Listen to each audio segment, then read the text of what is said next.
I'm going to listen to her bowel sounds. I'm going to start in the right lower quadrant. I'm going to move up to the right upper quadrant.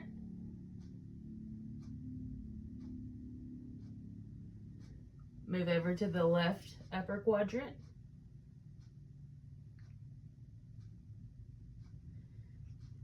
And move down to the left lower quadrant. And our bowel sounds are active. That's it.